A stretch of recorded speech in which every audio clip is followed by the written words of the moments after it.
how the social media conversation tends to go. It's not just confined to the people that you're in a room with.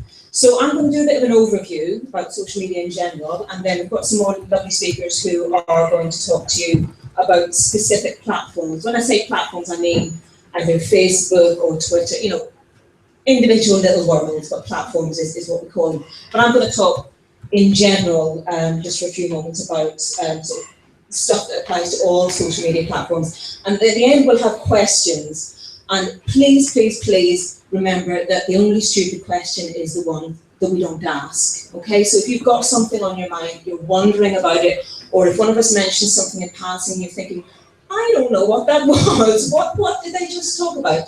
Please ask. Come up and ask me afterwards. You know, tweet me, ask me online.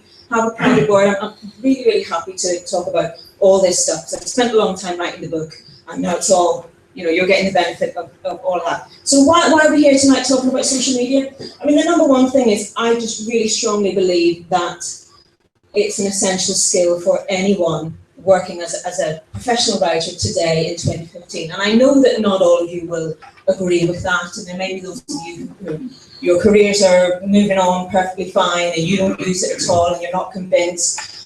I really think that, you know, if you're not using it now, you're already a little tiny bit behind the times, and you risk that gap coming wider and wider as time goes on, because the generation of writers coming up after you, they use this stuff just as easily as breathing. You know, it's just normal to them.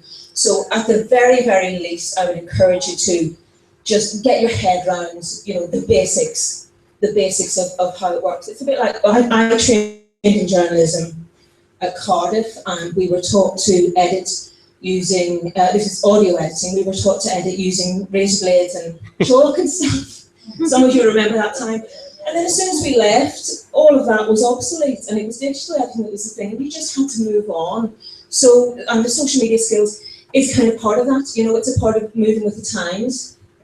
So the second reason I think we need to think about it is the people that we work for, they care about it. The people who are hiring you, they care about it. And so we as service providers, we have to be interested too.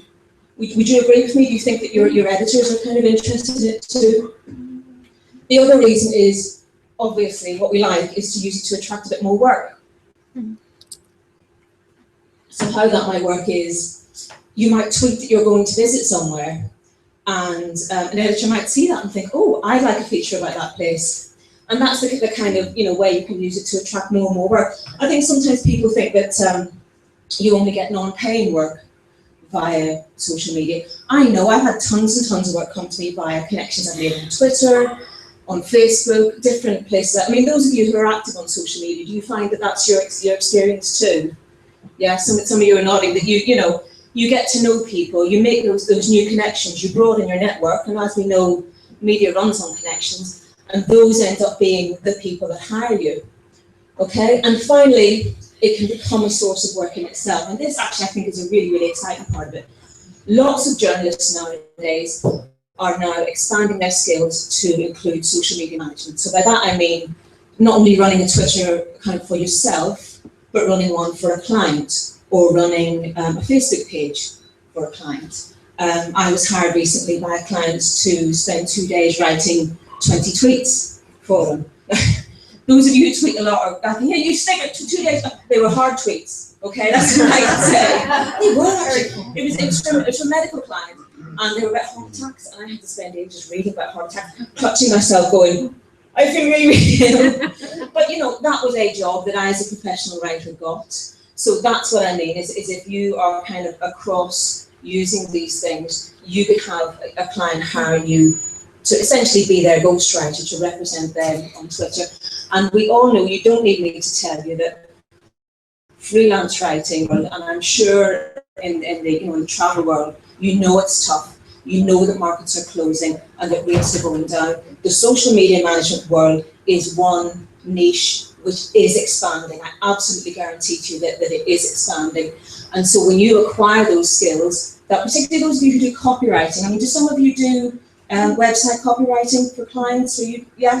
So then those clients could be people that then you're then representing them on social media. So think about, for your copywriting clients, have a look at how they represent themselves on social media, because you could be saying to those clients, I notice you don't have a Twitter feed, I notice you don't have a Facebook page.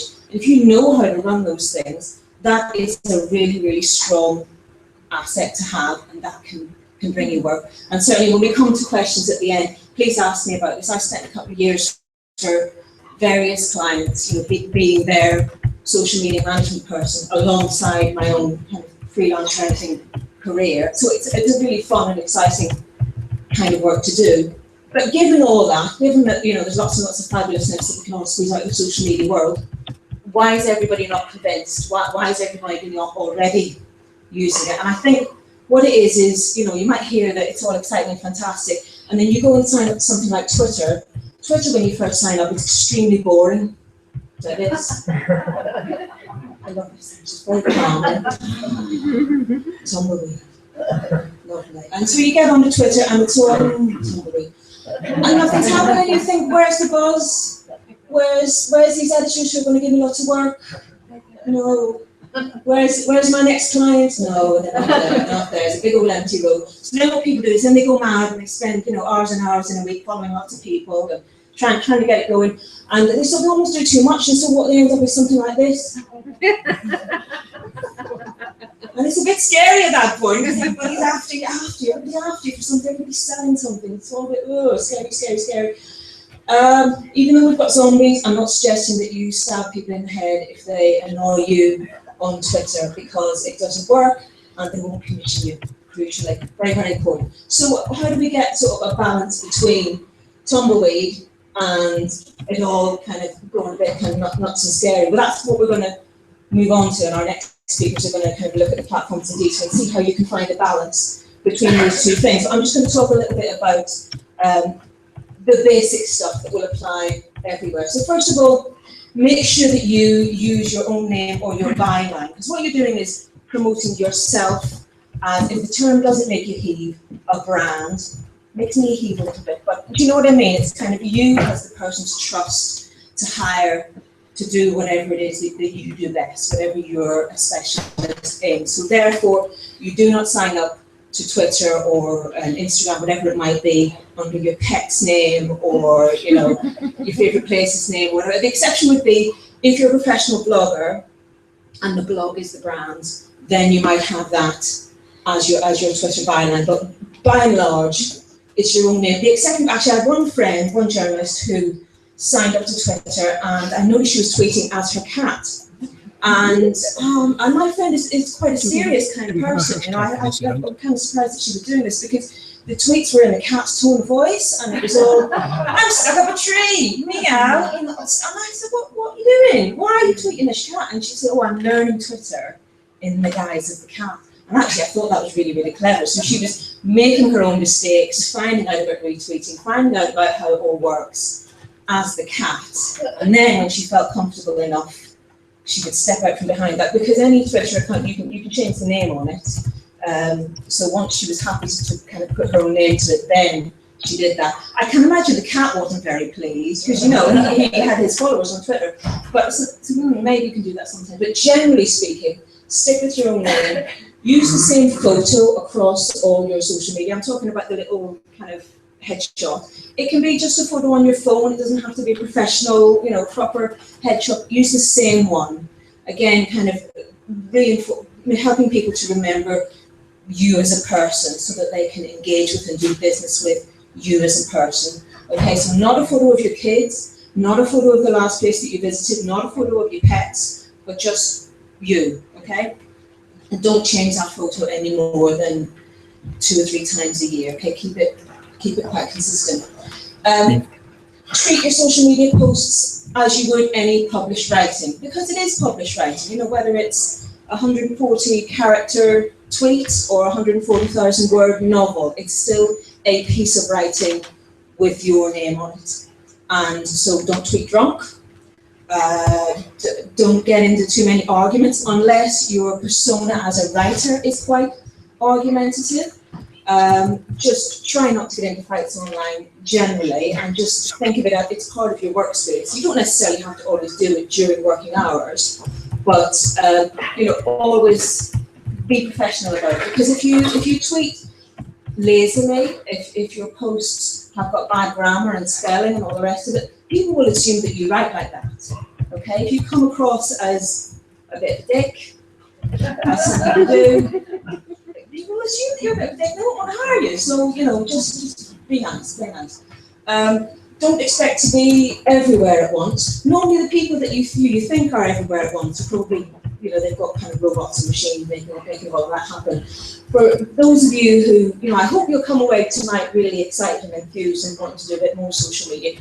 Don't try and do it all at once, okay? Just pick one platform that you like the sound of and think that you would like to engage more with, and just focus on that for the next month or two. I would suggest Twitter as a kind of, you know, it tends to be the easiest gateway drug for most people. But if you're more into photography, then something like Pinterest or Instagram might be more up your street. But just pick one and go for it. Don't use it to pitch directly. So let's say you start chatting to a new editor and talking to them about stuff on Twitter. Don't then pitch. Take it off into private email as quickly as you can, because it's just really hard within the kind of short and confined that social media posts will give you.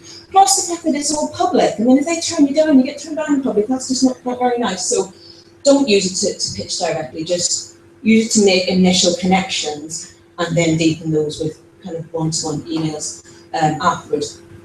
Aim for, you know, if you've got books to sell or a blog to promote or wherever it might be, no more than about 1 in 15 tweets or 20% of the overall post to be promotional. At the end of the day, it's social media, it's for conversation, it's not selling media, but a lot of people are there because they do want to sell something. So I think generally, if you're generally a nice person on Twitter or Instagram, whatever it is, if from time to time you say, oh, as well as me being really nice and lovely and fantastic, here's my book. People don't mind, you know, they're good with that, but just don't do it too often. So, for example, how many of you got blogs? Some people? So if you're like, you need to have the link to that a few times so that people can see it, because obviously not everybody's online at the same time. I would suggest leaving at least 3 hours between tweets, kind of pushing your new blog post. But in general, make sure that you also tweet lots of other interesting and useful stuff, or just conversations. You know, if you can't think of something original to say, just chat to whoever's already on there, tweeting stuff. And finally, I think the most important thing to bear in mind is to give before you get. I think so often people turn up on a social media platform with their hand out to take and go, where are you? Editors, come and hire me, come on, here I am, come and hire me, buy my book.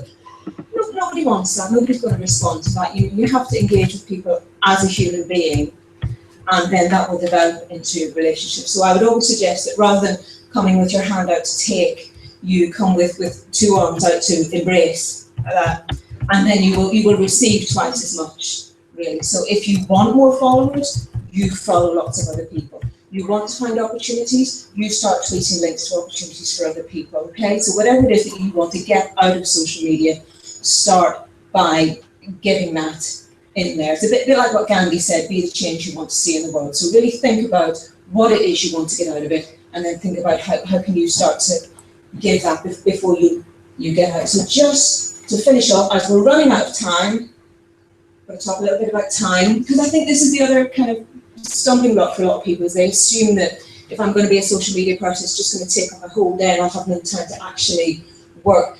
Generally speaking, how often, so how regularly you do it, is more important than how much you do it. So 5 minutes most days is better than 2 hours once a week, is what I'm saying. And those of you who've got smartphones, you'll find this quite easy, because, you know, anytime you're at an airport, you're on a bus, you know, you're waiting for something to happen, just get your phone out and have a little chat to somebody on Twitter, or follow 10 new people, or whatever it might be. But just make sure that you start to do that regularly, rather than one big chunk of time. It doesn't have to be a big amount of time. You know, it can be 10 minutes a day, can make a huge difference. When you're away, because obviously, given the nature of your job, a lot of you are away on trips and stuff, schedule some posts so it doesn't look like you died.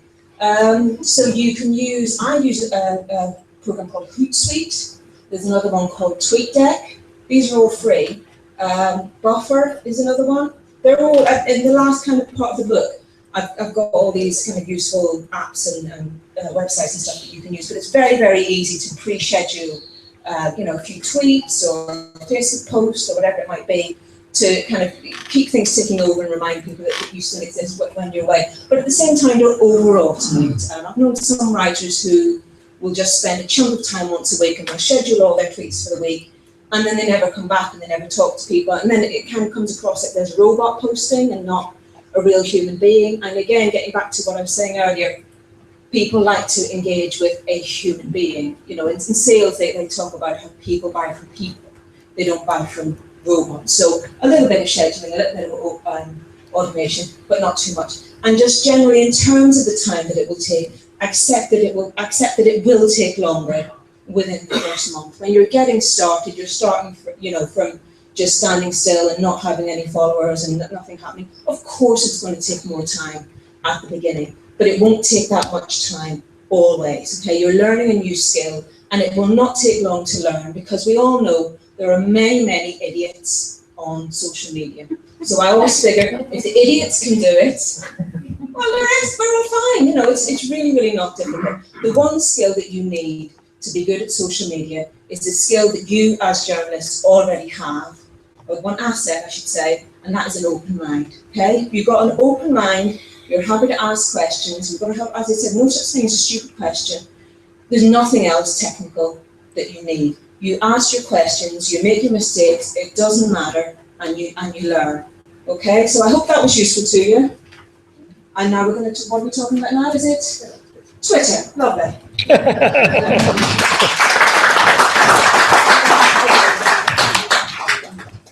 Thank you, Joanne. I was worried that you were going to say all the things that would either contradict what I was going to say, or even worse, totally agree with it. So, I deliberately didn't talk about Twitter all that much. Good. No. Because you want to do that. Just a quick sort of poll. How many people are not on Twitter?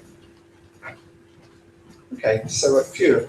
Of the people who are not on Twitter, how many people would go on Twitter if they could be persuaded there was a reason to do it? Okay, so right, well, in the next 20 minutes, what I'll do, in the next 10 minutes, I'll try and persuade you that there is a good reason as a travel writer to be on Twitter. But then for the next 10 minutes, for the final 10 minutes, I just want to cover a few basics of Twitter, which may be sort of old hat for people who have been using Twitter for many years, or hopefully there may be one or two one or two points that may be of interest. So let's start off. On the very most basic level, for those who haven't used Twitter, what is a tweet? A tweet can take several forms. It can be, the most simple thing is just a written message like this, just a text message, a simple bit of text with a link to a website. It can be a little bit more advanced. You can have a picture on there as well, so tweets can include photographs, or further still, you can even have a video. This is Jeremy, you'll recognize this. But what you can do here is put a video within a tweet and actually watch that within your Twitter page. So it's a very simple way within 140 characters of sending a message, which can be in a number of different media. So it can be in almost any format. So why bother tweeting? I mean, when people say to me, what do you get from Twitter? Work has come out of Twitter, but first and foremost, I would say to the people I've met as a result. I started tweeting in 2009 when I became freelance, and very quickly met quite a few people, virtually met people who I then met at the Next World Travel Market. Over the next 6 years, as I've travelled, I've invariably bumped into people who I've met online, and then they've said, "Oh, you're coming to." It was 2 people I met in Indonesia this winter. I've met people in many other places where they've said, "Oh, if you're coming, let's have a beer, let's have a drink here." And these are connections which I've made first of all online, but then I've met in person. And then, as Joanna said, these are travel connections who who can become very useful in any number of ways later down the line. And those would never have happened without forming those bonds first and foremost on social media. It's a great way to talk to fellow writers. I've found, again, people I've met both in the guild, outside of the guild, who are active on Twitter, who may be doing freelance work, doing in-house work, but they're having a break, they're having a coffee, or they're sharing their stories, and they happen to be an example. My family's Polish, I go to Poland quite a lot, I write about Poland. I met a writer who happens to spend his time writing guidebooks on Poland, purely via, he's Australian, but I met him via Twitter. We've met twice in real life, and it's just been a really good connection for sharing stories. And editors, as Joanne was saying, editors are also on Twitter. They do occasionally put out requests for information, put out requests very, very rarely for pictures. And if you're there, if you're on Twitter, you get that information first. It's a great place to ask questions as well. You may ask a question. It may be a simple thing that you're writing an article and you need to, or you've just got a commission. You need to find out who's the PR for a particular place in Italy. And if you put that out on Twitter, you can almost guarantee someone will have the answer for you within 2 minutes. And similarly, when you have that information, you can help others out in the same way. And you can hear about things first. I mean, certainly news stories, you hear about those first on Twitter. Now they break on Twitter before the BBC cover them. And if there are things on the other side of the world that may be relevant to travel, whether it's flight delays, whether it's volcanoes going off, whatever it is, you'll tend to find those stories first and foremost on Twitter. In terms of work, and again, this covers some of the things Joanne mentioned as well, it is a place to promote published work within moderation. So if you have a story published in the press, you can put that link. You can post that link to your followers. If you have blog posts, if you have a fabulous photo, you can share that online. And if you've won an award, if you've got any achievements, there's a certain place to blow your own trumpet within a within moderation.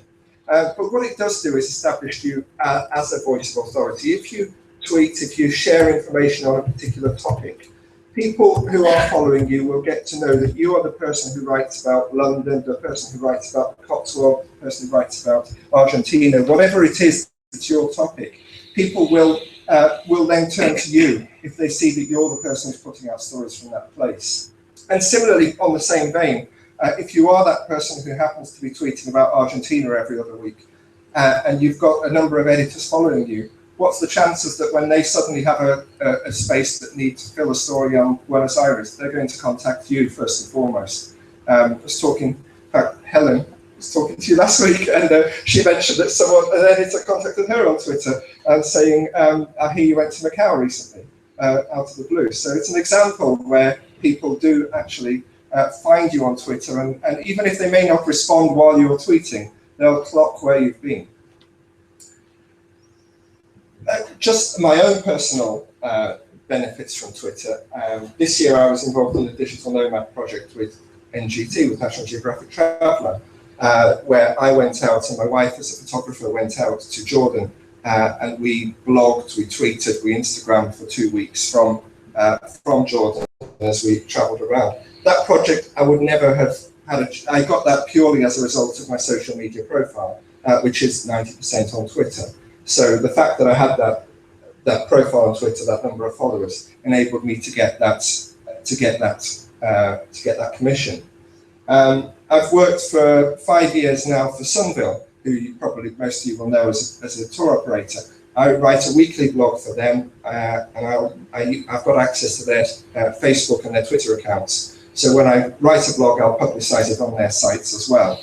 And that, again, has been obviously a good source of income, but it's also given me a chance to get to know them well as a company and write more and more detailed and, I guess, to some degree informed material on their products.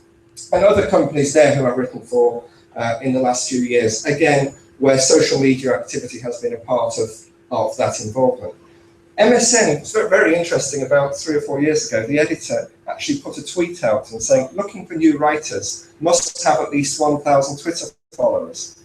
Certainly raised a few eyebrows in the travel writing world, but again, the reason is simple. She wanted somebody who could not only put a story out, but also then promote that via their social media followers. So again, it was an example where having that profile enabled you to get some, because those editors for online magazines such as MSN, the stories are measured by the interactions they have, by the impressions they have, by the clicks they generate. So if you have more followers on Twitter, on Facebook, on any social media platform, then you have more chance of, you're more attractive to those online publications.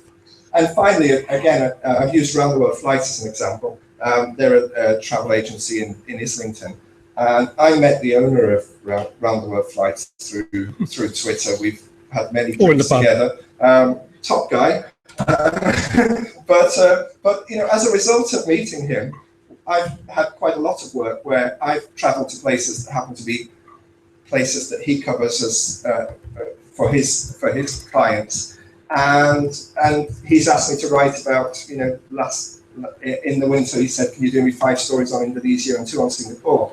So these are the travel companies are now commissioning more and more, and we were talking before about how the traditional press is shrinking, the opportunities in traditional press are shrinking, but travel companies more and more need fresh content to boost their own search engine rankings, which is what they live and die on. Okay, so that's a little bit just on why I think Twitter plays an important role in our lives as writers. A very quick guide now. Apologies for those who are probably more experienced than I am on Twitter for what should be sort of fairly straightforward. Very quick look here. This is a Twitter feed, and if you basically get this stream of tweets, which are the details. They're the tweets put out by people who you choose to follow. So you, as the owner of as the Twitter user, have total control over who you follow and therefore what appears in your feed. You can be following, I mean, here I've got a story from a travel writer who's putting something out on Myanmar. I've got the Jubilee line update saying there's no service. I've got something from Telegraph Travel. I've got David Whitley making a humorous remark at the bottom, as always. So it's a whole mix of different products, a whole mix of different sorts of messages, and you can control who you want to put in that feed. So if you want more travel people, you can do that. If you want people who make you laugh, if you want people who make snarky comments on Question Time, you know, that's something you can choose. Okay. What you can tweet, and we've covered this before, you can either do a simple message, just words. You can say, here I am having a cocktail looking over the sunset. You can add a picture to it to show a picture of you having a cocktail by the sunset, or you can add a link to the website of the hotel who are supplying your free cocktail. So what do you tweet? I mean, we talk about tweeting your breakfast or tweeting cocktails as a joke, and it is, I guess that's the sort of stereotypical sort of look at me side of Twitter. But there is an element of use to that. As Joanne was saying earlier, Twitter is about you. It's social, and you can't just present your work all the time, because if you went into a networking situation, you wouldn't just talk work, work, work. People buy you as a person, and if you tweet to some degree without inhibition, within limits, you do present yourself as a full person, and people will like you. And again, as you said, if people come across as an idiot, well, there's probably not too much you can do about that. But if you show yourself that, you know, I like to travel, I like good food, I also like football, I like a little bit of political debate, well, you know, you'll probably come across as a fairly normal person that people can engage with. Opinions are a good way to start discussions. Twitter strips all context away from anything you say. And this is the same with anything online or in an email. We all know the dangers where you have no emotional background or no emotional context to writing something. So if you become opinionated, you will attract more conversation, but you probably will perhaps start a fight or two. Humor is a really weird one. I mean, I intersperse my tweets with some really crap jokes, and usually they sort of have the same reaction as that picture of the tumbleweed going by. But once in a while they do suddenly take off, and the tweets I've had that have had the most reaction, the most sharing, have been really bad jokes. But again, you can really fall flat with a joke that suddenly becomes insensitive. So you have to be careful. Work, as I say, of course, it's good to tweet travel stories, but do so in moderation. Don't make it look as though you're just promoting yourself all the time. I mentioned questions as well. Once you start using it regularly, you can happily throw in a question, whether it's about work, whether you are asking who represents so-and-so, or whether it's a simple case, I'm going to Paris next week with my wife for our anniversary, looking for a really great restaurant. And I can guarantee that once you have a few followers, you'll have plenty of suggestions of people saying, I went here, it was fantastic. So, and again, it's just a way of getting that conversation going. And joining others, you'll find very quickly people will start to chat. You'll suddenly find people you're following are having conversations. And it's absolutely fine to suddenly chip in with your own opinion and add something in yourself. So, I mean, again, this is fairly basic, but what you can see here, when you look at somebody's Twitter profile, you get to see how many people they follow. So the guild are following 362 people, and they have 6,346 followers. So a lot of people following them. Me as the user, I can look at this and I can click that button and follow or unfollow them as I wish. And that sign tells you whether they're following you or not. So I can see that the guild are following me. I don't know why, but there you go.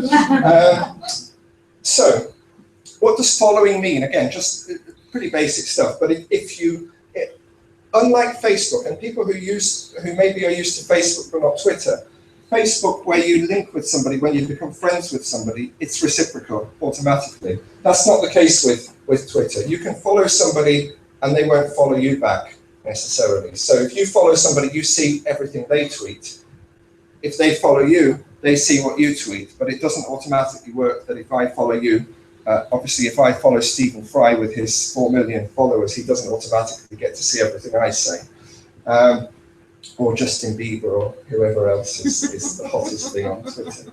And it is best when there's no sense of obligation. I mean, obviously there is a certain degree. If you get to know somebody, you should follow them if you see them, and but ultimately follow who you want. And even if you like somebody and they don't quite, and they're not tweeting stuff that's interesting to you, there is no obligation. So make sure your Twitter feed works best for you and provides what you want, whether it's information, whether it's specialized knowledge on a particular area, or whether it's just a laugh every time you want to have a cup of coffee.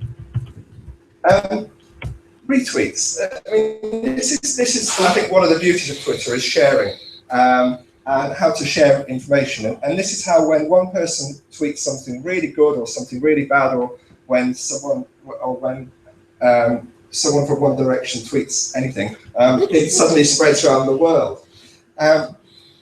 There's a little button there, again, just on the mechanics, there's a little button there that just, you click that and it automatically will share that. You have the option of sharing that message with everybody in their timeline. So when the British Guild has 6,000 followers, they'll tweet that tweet, and everybody who follows them will see that tweet. Now, if I retweet that, everyone who follows me will also see it. Now, some of those, we have some of the same followers, but there'll be a whole load who are separate. So every time somebody shares that, it goes to a whole group of different people. And you can choose to do that, or you can choose to add a little line in yourself. So you can add a little bit of value to what you're actually sharing. So if I was tweeting a picture from, I don't know, so if I saw somebody sharing something from Warsaw, for example, or Krakow, and I thought, oh, I like this, I'm going to share it. And let's say it's a hotel in Krakow that I know and I like, and I can say, love it, make sure you go to the 6th floor where there's a great bar. So it's adding a little bit of personal knowledge to build on a tweet. And mentions as well. So the other arrow here is how you start a conversation. And again, when you see a tweet, you just click that little arrow, and that then throws up the chance to reply. And you can reply to everybody who was mentioned in the initial tweet, or you can cut anyone off if you want to and just reply to one person. You have the power to do, or the functions to do that. But you've only got 83 characters left, so I would get rid of Alistair McKenzie. And this is the thing, you have you only have, you are always restricted to 140 characters. So it does teach you to be concise.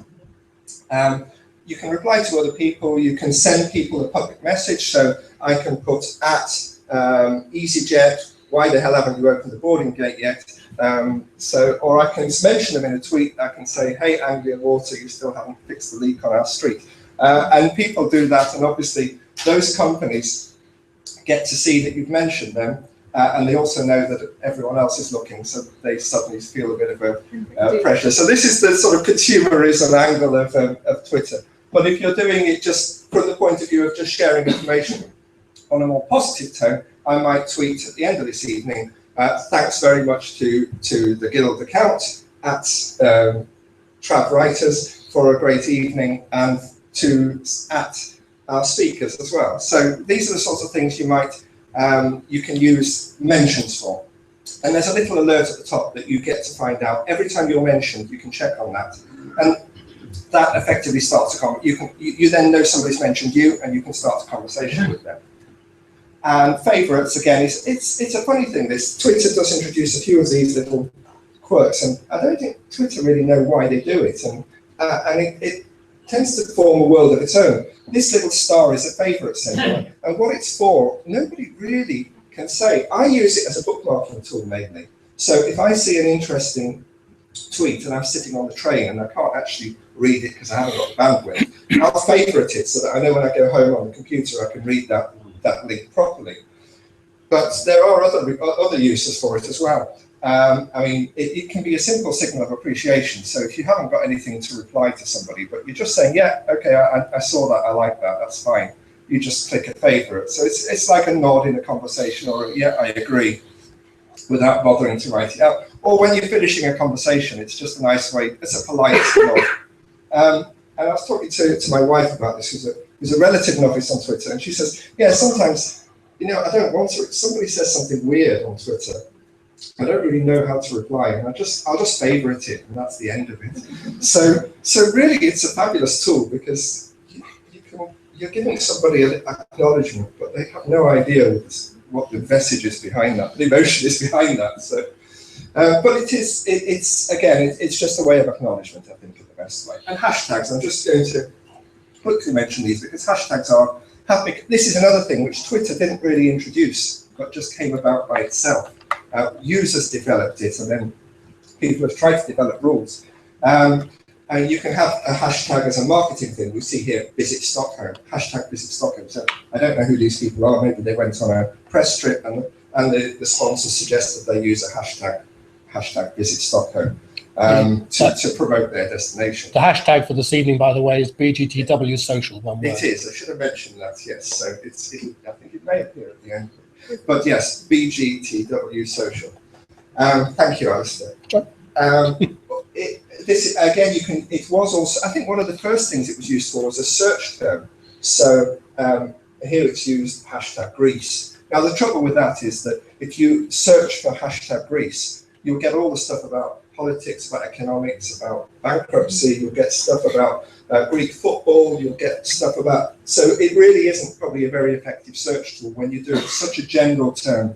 Drachma like exchange rates? Drachma, even that, yes. If you are going to an island in Greece, a very small destination where very few people are writing, you probably can search more things. But again, you can actually search without the hashtag, so I'm really not so convinced. Sometimes people use it as a tracking tool. Here, Outbounding, who are a very good curator of travel articles, use the hashtag OBFave.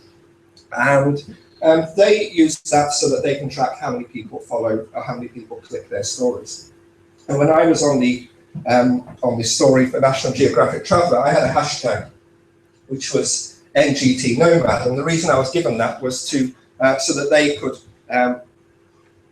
so that the National Geographic Traveller could go back to their sponsors in Jordan and say, look, we used the hashtag 100 times, it got shared 500 times, and it appeared on 5 million gazillion people's Twitter timelines. So So they get statistics from that. And I think the best use of the hashtag is for humour, for irony, for sarcasm, for snarkyism. It's, just people use the hashtag just saying, they might use the hashtag, tweet here and probably put a picture of this talk and say hashtag when's he going to finish. And there's the sort of use of a hashtag, it's just that bit of humour. So it's really taken on a life of its own. But I think there are no rules, but one thing I'd say is Twitter can live very happily without hashtags, and they can be overused. You see some tweets that are just a list of hashtags. I would say remember why you're tweeting. You're tweeting to be social, you're tweeting to have conversations, and ask yourself if that hashtag is actually helping the people who are reading it, and if it's not, cut it out. And direct messages, the last thing here, they're a simple way of actually communicating with people offline. So it's a private message between you and the person who you're talking with. You can only send direct messages to people who follow you and who you're following. So it has to be you have to be following people. So I can't have a direct message with Justin Bieber. He's come up again, yes. I'm not following him, honestly. And it's a good message system, but you have to be very, very careful. People have come up really unstuck when they thought they were sending something privately, and it turns out it's gone to however many thousands of people on their Twitter timeline. So the last thing, just a few tips. Decide what you want for Twitter. Work out if you want to. If you're doing it for fun, if you just want to have people in your timeline who entertain you, fabulous, great. Find people who do that, and enjoy the different snarky or funny interactions people have. I've heard people describe Twitter sometimes as, or actually I've heard people recently describe "Have I got news for you?" as Twitter on telly, and it is to some extent. It's people do sort of use it for those things. Don't worry about numbers of followers. People will follow you if you're interesting. You follow the people you want to, and make of it what you will. However many people follow you or whatever, doesn't matter. If you start a conversation, if people actually respond to you, do keep it going. You've done the hardest thing. You've actually provoked somebody to reply to you. Don't waste that opportunity. Chat to them, and that's how you make the connections, and that's what makes it so good.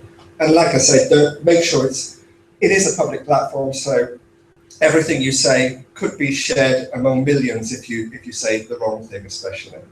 And I was going to I started to think simple tips, and I remember these are probably all the things my mum told me when I went off to university the first time. So, but the rules still apply. So. Okay, thank you.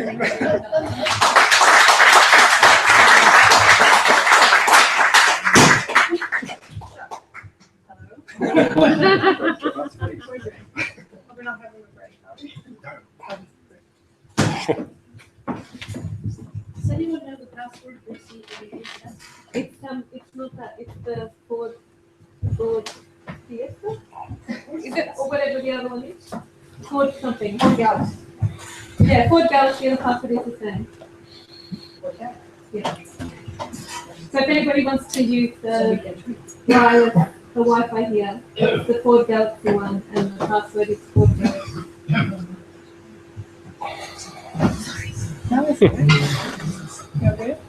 Hi everyone. I'm doing a short introduction because you probably don't know me and I don't know many of you. My name is Nienke Krook. I used to be a primary school teacher in Amsterdam, where I'm from. Then I traveled the world, lived in Sydney, and moved over here about 2 years ago. And somewhere along the way I turned into a travel blogger. Not sure where that happened. My blog is thetraveltester.com.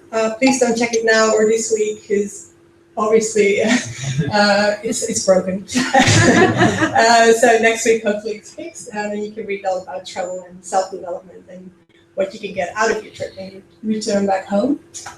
What does work is my Pinterest account, luckily.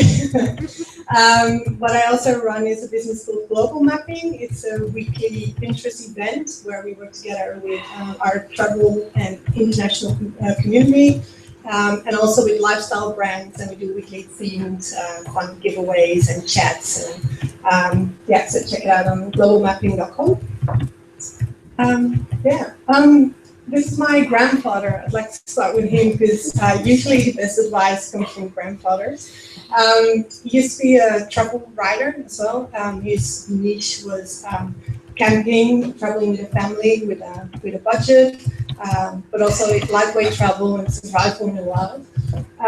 He brought along my aunt, my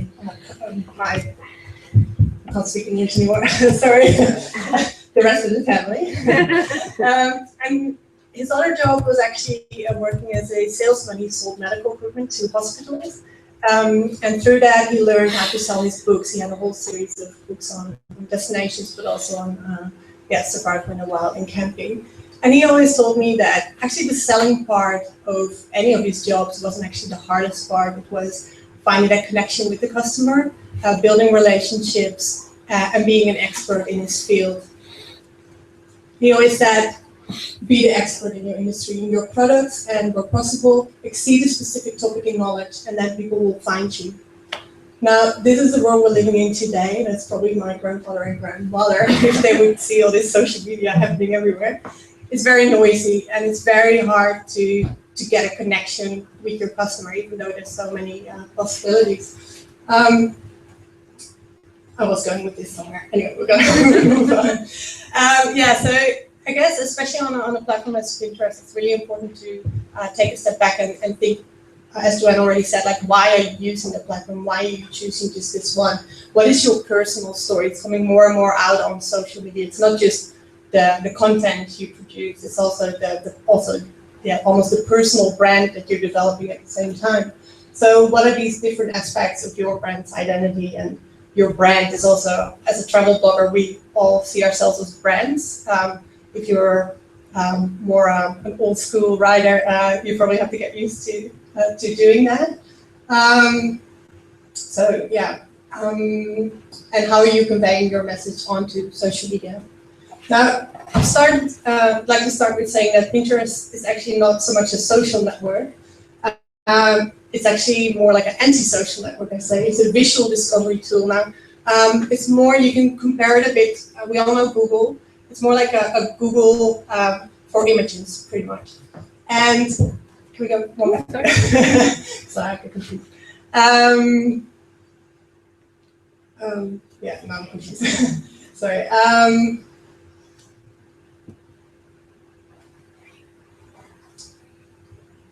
No, sorry. Yeah, you might be. A little bit confused. That's all right. I said it was a Google for images. Yeah, sorry.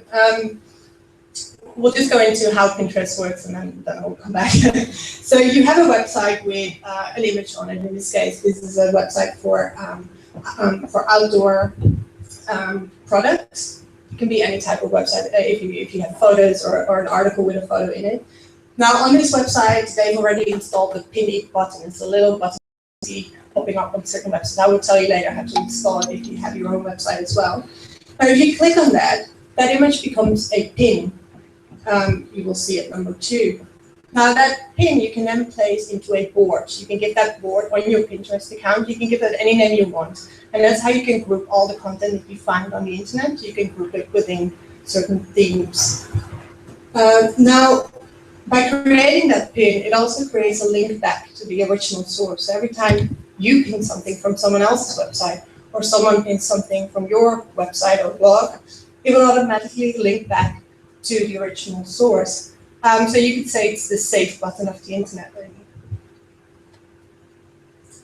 This is just an example. I've cut it in 2 because it didn't quite fit, but this is the Pinterest account of Visit Britain. As you can see on the top, they have their, in this case, it's more of so it's a destination, so it's not so much a personal brand, so they've chosen to have their logo instead of a personal photo. But if you would do this for yourself, I would definitely recommend putting your own photo on the top. No, it's quite small, but they have under Love Great Britain, it will give their location. It would also give their website address, and you can also link Twitter and a Facebook account. Then under that is a small bio, a small description of who you are and what you do. And then you will see in red, we can't read it now, but it's the number of boards you've created on your account, the number of pins you've already put in there, the number of likes. Same as on Twitter, you can actually like every piece of content. You can share it, but you can also like it. And it works pretty much in the same way as Andy said. You can do it as it's not so much the appreciation kind of like, it's more the saving it for later. And then you can repin it from there. It's also the number of followers that you have and the number of people that you are following. Now, in one of these boards, for example, is the post boards. So if you would click on that board, you will then go into the board and you will see all the pins, all the pieces of content that are in there. You can then again click on that single pin and get more, and it will get a little bit bigger and you will get more information. Now, in the beginning, I was talking about that little pin it button. Now, it can be on a website, but if the website doesn't have it, you can also install it in your browser. You might be using the Chrome browser or the Internet Explorer. In this case, it's for Chrome. If you go to about.pinterest.com, you can find the browser button. You can install that in your internet browser, so where you would normally surf the internet. And every time you're on a website and you see something that you like and you want to save, you can click on that button and it will create a pin for you. You only have to, you can change the description of the pin, but you can then place it in any of the boards you've already created. This is again a single pin, just to show you what it exists of. So it's an image. There will be a pin it button on the top. There will also be a little star or a heart, I think it is, for the like option. And under it will be the pin description, and you can see who the pinner is, the person that pins it, and which board it is in. Now, with every social media, it's always important to kind of figure out for yourself, why are people on the platform? Because you can get it and see if it sticks to the wall, but it's better to sort of, already realize why do people use the platform and how can I jump in and help them with that. So well, this is a bit of an old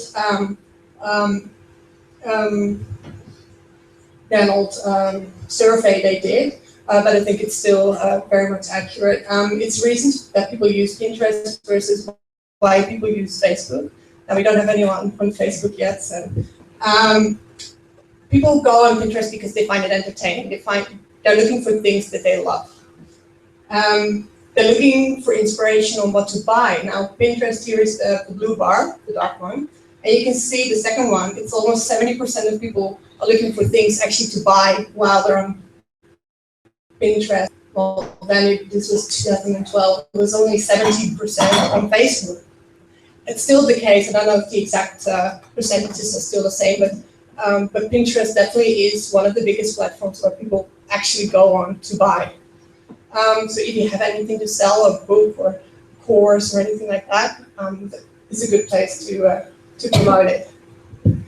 People go on it to help keep track of things that they like, to keep up with latest trends, to connect with people that have similar styles and interests. It is 50%. I think it's a little bit less now. As I said, that's when I lost track in the beginning. It's not so much a social platform. It's more like a anti-social. As I said, it's very much, if you're as introverted and hermit-like as me, you'll love it, because you don't actually have to talk to anyone. Yes. There is a comment option on Pinterest, but it's not really used that much. It is more a place where people go and really grab the things. I like that, I like that. So pushing anything onto people doesn't really make sense, because they're not gonna do anything with it if it's not something that they're actually interested in. Associate with retailers or brands who they identify and get special offers as well. Another important thing is that Pinterest is not a fling. See, that's your husband or your wife. It's a long-term relationship. It needs a little bit of love and a little bit of time, definitely attention, because it's such a visual platform and you work with images. Obviously, you need to edit your photos. You need to maybe put some text on the photos to make people click on it. It's not as easy as Twitter, where you can just put text in a 140-character message and just send it off. It's always a visual image that you have to create. You can also post videos and animated GIFs, as the tumbleweed image that we saw earlier, the moving still images. You can also put podcasts on there as well. But it takes time because everything you have to create. Now there's different types of boards. You can create a board for any topic that you like. You can give it a title and a description. This is a general board, so it's just, in this case, it's all images. As you can see, the vertical images stand out much more than the horizontal ones. It's mostly because Pinterest is a mobile, they call themselves a mobile-first company. Everyone is using that on their phones quickly in any queue where they're at the supermarkets briefly. So on your phone, you will see two pins alongside each other. And the horizontal ones, they're just smaller, and especially if there's a lot of detail, they don't really stand out. So I can definitely recommend sticking with the vertical ones. Now, most photographers or bloggers or writers that have a website, they're used to having the horizontal photos. That can be a problem. So you either have to crop it in a way that it's vertical, or you have to stack a couple of images on top of each other. There are some tools you can use, which I'm going to show as well. Another type of board is in this case, this is a map board. Obviously, it has a map, so with every pin, you can also enter a location. There's a little pencil icon on every pin, so you can click that and you can edit. So you can edit the source link, so the website link, but you can also add a location, and then it will show up on the map. Now, in this case, this is also a group board, because with every board, whether a map board or a normal board, you can also invite other people to pin to that board, so you don't have to do it alone. So it's a little bit social after all. So you get a little box at the left. I've marked out that you can see there's a couple of little profile icons. So that's the people I've added to this board. You use it for group boards, especially in the beginning if you're starting out and you don't have that many followers. Obviously, it's not about the followers, it's more about the content that you put out there, because people are really picking out what they like. But if you want to get your content out to a lot of people, pinning to someone's group board that has a big audience already can really help you to get your content seen quickly, right from the start. So I have a couple of continent boards, so for Europe and North America, so they're all open. So if you have an interest and you want to share any of your content, let me know and I'll add you. Secret boards. These will show up at the bottom of your account. Now, obviously, they're secret, so they're only visible to yourself or to anyone you add to that board. Now, of course, there's a lot of different ways you can use it. If you have any marketing ideas, maybe you want to run a contest, all your personal things. I have my gardening stuff in there. Doesn't really fit with my brand, so I put it in there. Maybe there's products you want to sell. Maybe you think about personas we sell. Maybe when you have a book idea, you can put all of that in there. The Common Nick board. Nick is my boyfriend. That's my wedding planning board. Maybe I should make it public. Blogs you can write, event ideas, and if you go on a blog or a press trip, you can collaborate as well with the destination, perhaps that you're working with. Put all the parts of the trip that you want to do in there. Work together like that. A little bit about SEO, search engine optimization. I'm not going to go too much into it. Basically, it's the keywords that people are searching for when they go to the search bar on Pinterest to make your content get found. So in this case, this is I'm editing a board here. I've got one board called Expert Living. So Expert Living, these two words, that's my keyword. That's what I want people to that's what I think people are going to look for.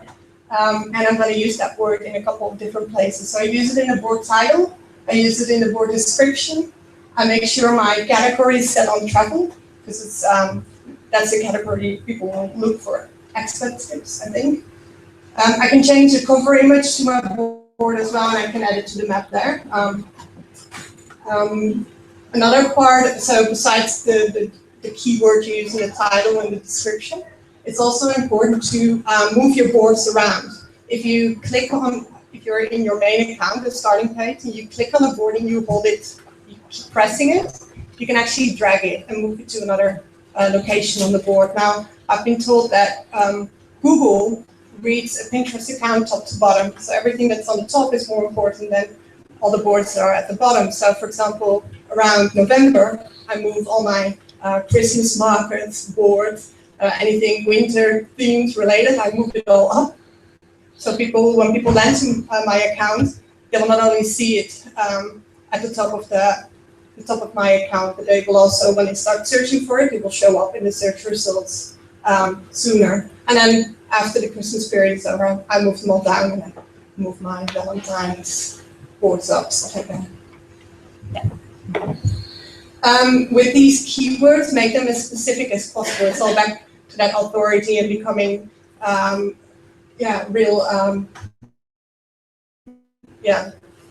something about a specific topic. So instead of a Thailand board, maybe think about creating a teaching in Thailand board or a Thailand with kids board. Just make it a little bit more specific, but don't make the title too long because it gets cut off after about 50 characters, I think.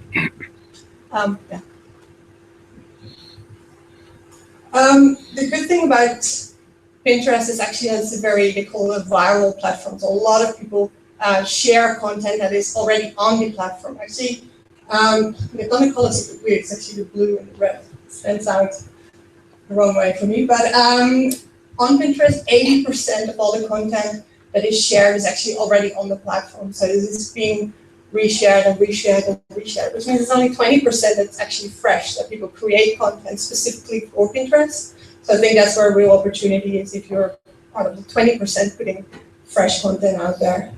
On Twitter, apparently it's only about 1.4% of the tweets are shared, because on Twitter, everything you publish, it gets dropped to the bottom and the bottom. But on Pinterest, because it's so much a search engine almost, people keep searching for stuff and they keep finding it over and over. Just some tools, because I'm not a graphic designer and I only see lots of pretty pins and I can't do this, but there's some tools that can really help you, especially the two on the top, PicMonkey and Canva. It's all free tools. You can just go to their website. If you Google that, you'll find them right away. The two on the top are really image, how do you say that? Heavy? Huh? Heavy? Guess again. Editing, sorry. Image editing tool. So if you have a nice photo, you want to put some text on it, and you want to make a border around it, that's a tool, so you can do that with. You can also change some of the colors, make it lighter or more vibrant. Info.an, that's infographic. I don't know if you've heard of that. If you've got a lot of numbers and not so much visual content, like percentages, and you want to show charts and all of that, you can show that in an infographic. But if you look it up, you'll see what I mean. But it's usually a longer pin with a lot of information in it. And picture chart does the same. And then you've got some other tools. Pin words is good for quotes on a photo. They usually work really well. Place it is good if you have, for example, a book or an ebook, and you want to show it like as if you were lying on a coffee table, or if someone was reading your website on an iPad, but you don't have one yourself, you can pretty much put that picture in that image. It's really easy to do so. They've got some free options as well. And Pinsomatic, another photo editing tool.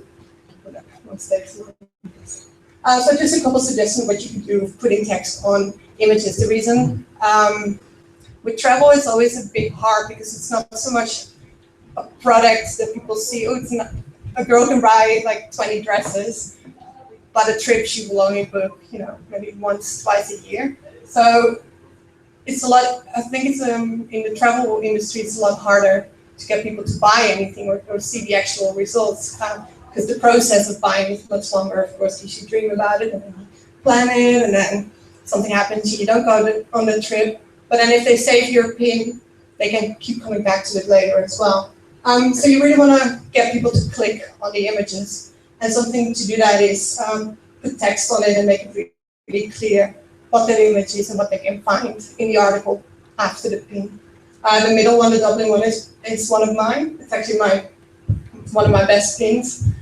I would suggest if you have anything on Ireland, put it on Pinterest because it seems to work really well. I'm not really sure. I think it's because a lot of Americans, they've got heritage. I don't know. Ireland pins anything, they go well. So put it on there. The one on the top is just someone that had really small images only, but they stack them together and it still works. You don't always have to have a big vertical photo. A bit fast.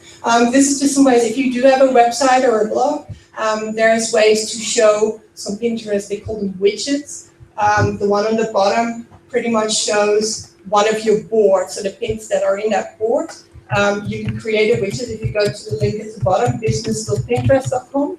It's really easy. Basically, you paste, you put the link to that board in there, and it will do some calculations, and it will show you this. It's a piece of code that you can then put on your website. It sounds harder than it is. And then, if you have that on your website, you can then click on the pins, and it will then go to Pinterest. On the top right, this is someone that had created some images with text on them, and then put them in their website just as you would put a normal picture on your website in. Just something else that people can share, share your article. These are some travel bloggers that created ebooks or real books, just to show you that if you're in a Pinterest feed or the other pins, if you have one like the one on the left, it's a bit flat, so you don't really see it's a book or an ebook, so it will get lost in the mix a little bit. But the middle one is, we all recognize that from Amazon. It's the look inside. It already sort of makes people think, oh, this is something I can look into, or it's probably a book.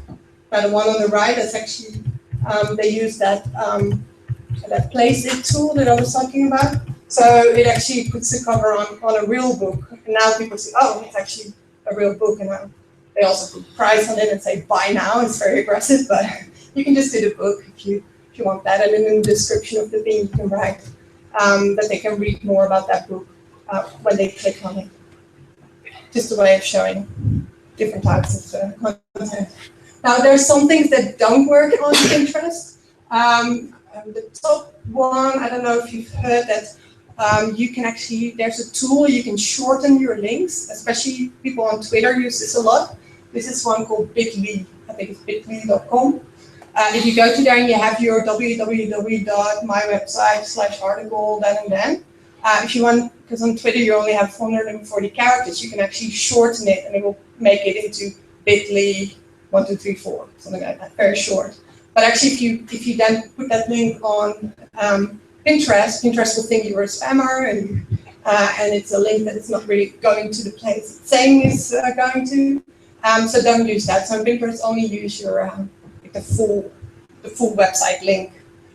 Also, unfortunately, they've just stopped doing affiliate links. So if you have any books on Amazon, you can't get any commission if you use an affiliate link on Pinterest. There's some smaller ones that still work, but if you have a book you're selling on Amazon and you want, and you have some people using the affiliate program and making money if they sell a book for you, always make sure that your pin is linking to a page where they can then buy the book from the affiliate link, but you can't use it directly. Also hashtags, it's working really Twitter, Facebook a little bit, but on Pinterest it definitely doesn't work. So, and it's also considered to be spammy, so don't use them. The best thing to do is produce evergreen content, because as I said, even though you post a Christmas post now, people can still use the search engine and find it over and over. So, and then to end it with a little bit of encouragement, that might seem a little bit overwhelming, but really the only limit to what your brand can accomplish on social media is your own creativity. Don't just think Pinterest is just pretty images. It can be very practical as well, and just get into the mind of your audience, your customers, your buyers, your editors, whoever you're working for, and think what they want to get from the platform, what are the things they want to pick out of, and then create that content around the topic you're an expert in. I think that was it.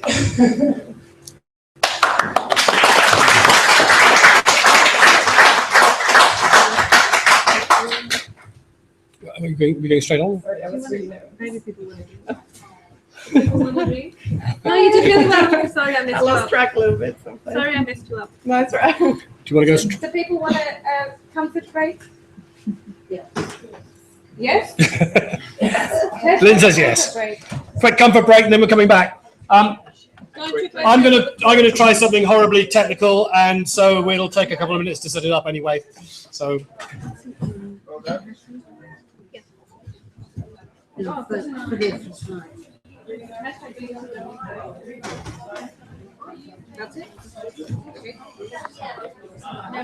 okay, for those of you out there in listener land, yeah, I streamed all of it. However, as you can see here, the screen is so wide. You look great, but nobody could actually see what was on the screen. I did try adjusting it for everybody's benefit, but it didn't make any difference. So as long as we're on slideshare.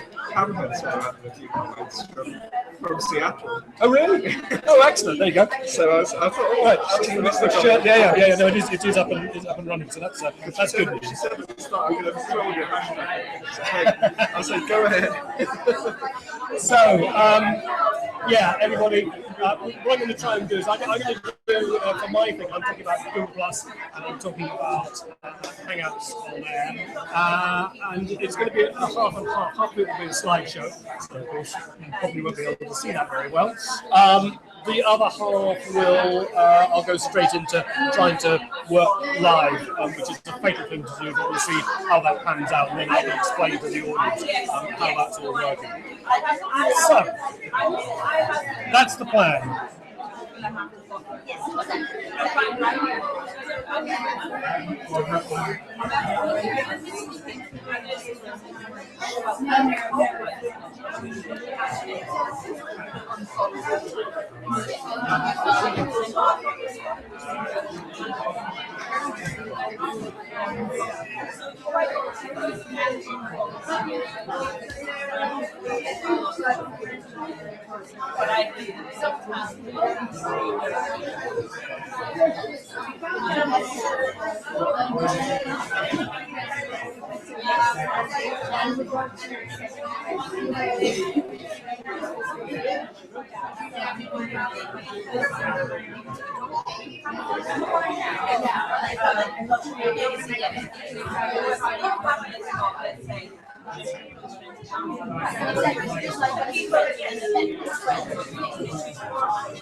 Well, I was just trying to see, if you can hear me, yes you can. I was just trying to see if I could bleach that screen out a bit or change the color again, but nothing I do with the camera control seems to make any difference, which is really annoying. We'll try it again, see if that's take out right light, advanced settings. Put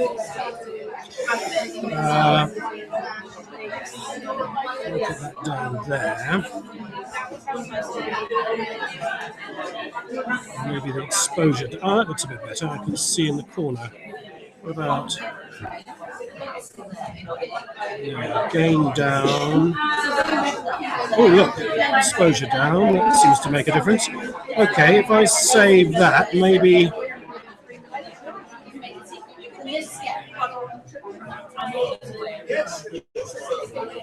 Maybe that will work, we'll see.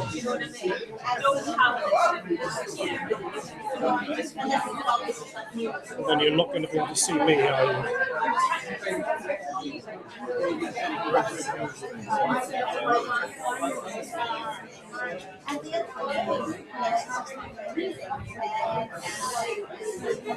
That's not too good. See if I can get it a bit better for you. Where's that control gone?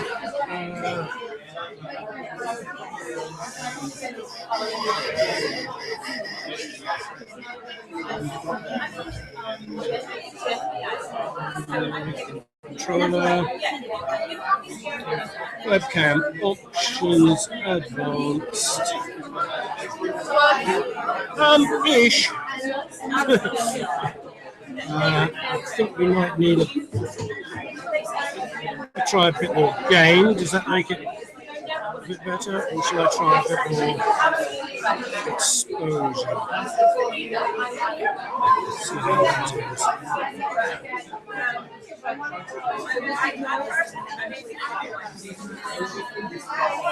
That looks like it might be a bit better.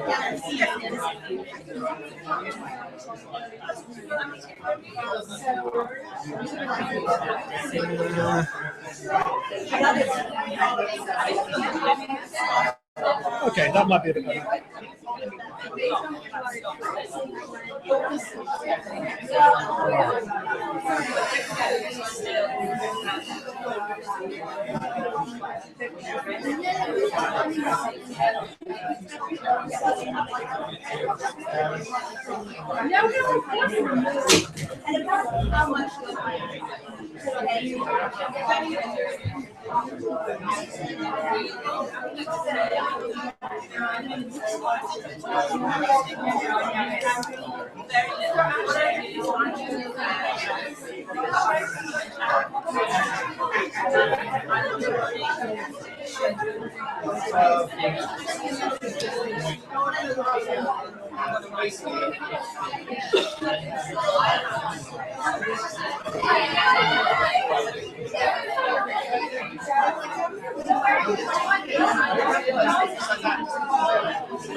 2, 4, 2, 4, 5, 6, 7, 8.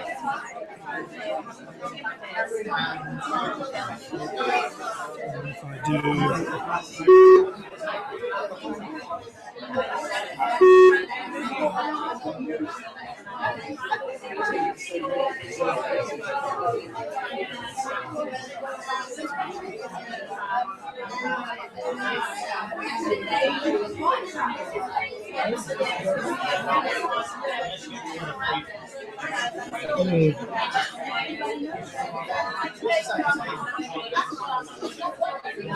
2, 4, 5, 6, 7, 8, 9. Okay, so I've got a little bit of a speaker there that isn't howling around at the moment, so that's good news as well.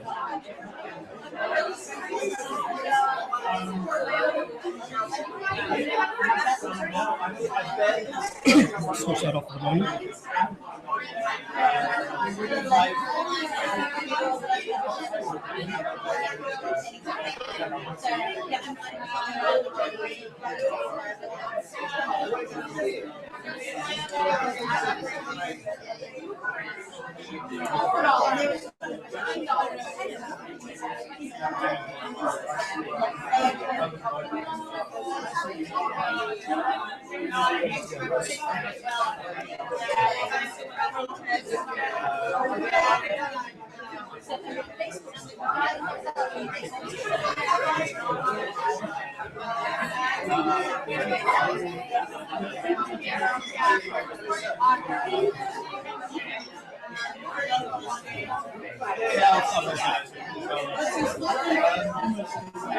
Thank you.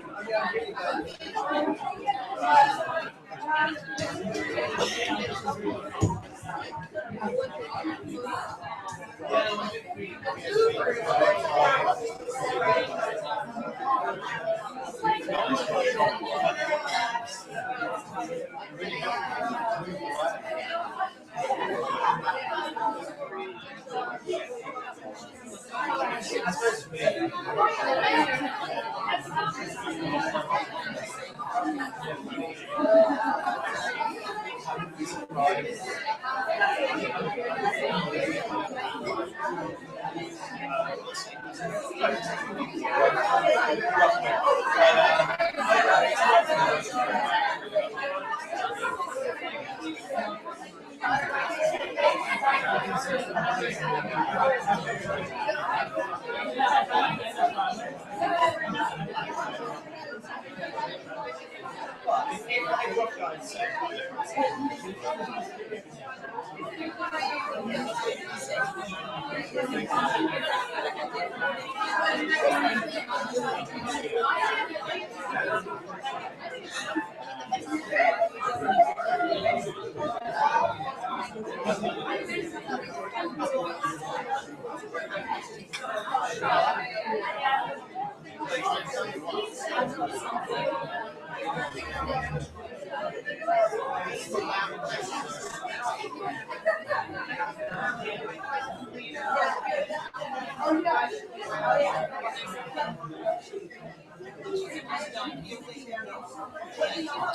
Okay, guys, if you can hear me, we're taking a break at the moment, and the last presentation is on, and that's me. And I just talked to Benita. She says it'll probably be another 5 minutes if we have a chat and drink. So if you want to wander away, do, and then come back, and then we'll go from there.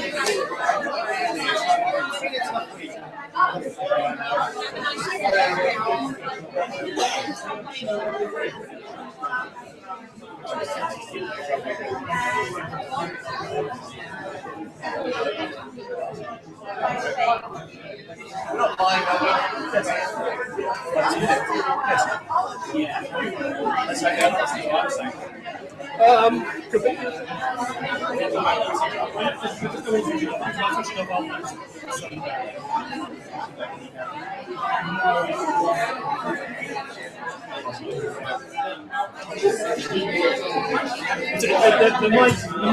The mic's down here.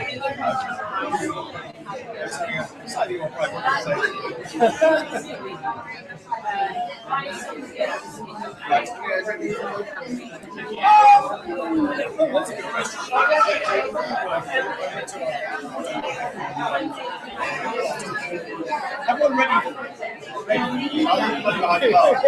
Big. I'll grab you on layer.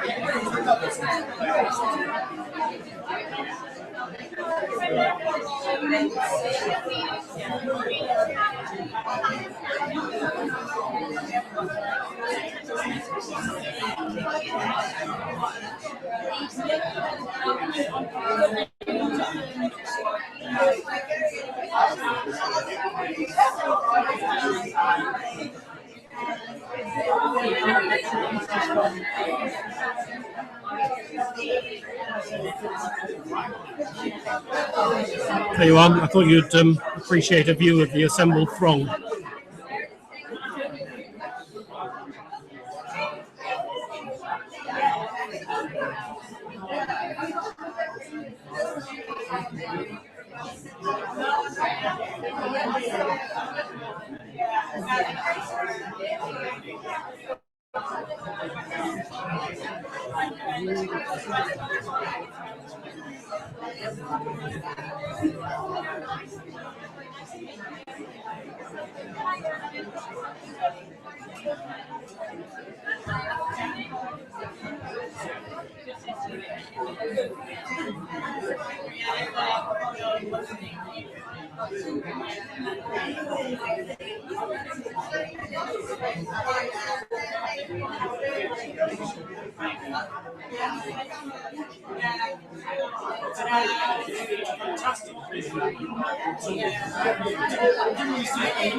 Benito was saying.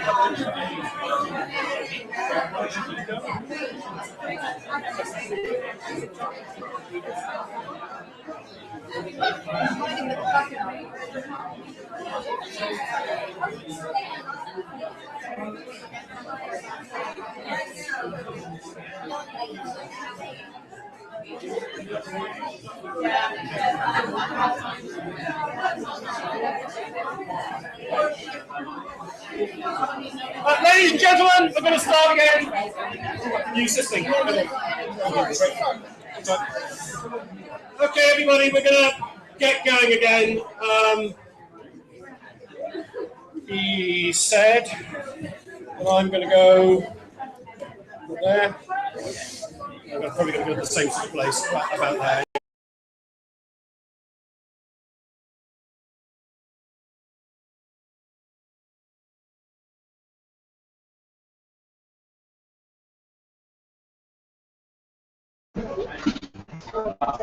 So, at that precise moment, the video feed went, and because there was a set error, it said. So, but it's just restored itself, so we're okay. We're back in the land of the living. I'm going to do something really, really stupid. You should never, ever demonstrate things live on the internet, as Bill Gates discovered when he launched. I think it was Windows XP, and it crashed on stage in front of millions of people. So a fatal thing to do. In fact, what I'm going to do is actually doubly complicated. I'm going to be talking about Hangouts on air, and as it happens, we have Hangout on air running. It's been running since we started, and there have been several people, not many, 4 or 5 visitors watching at any one time. Tim Bird is out there, I know, and a couple of others who are watching. So it's not perfect. The sound is okay, but the video is not great because it's a webcam, and essentially Jeremy Hall will know all about this. You know, if it picks me up beautifully, then it's not picking that screen up, which has just died. And if vice versa, if it's picking the screen up, then I'll be in pitch darkness. So I hope we're in the sort of halfway house. I have to say, for you guys, mostly it was just whiteout. So it'll be a good idea to have our presentations on SlideShare so you can see them. Okay, Google Hangouts. You've heard, I think that actually has. You've heard lots about Google Plus recently, particularly in the last year.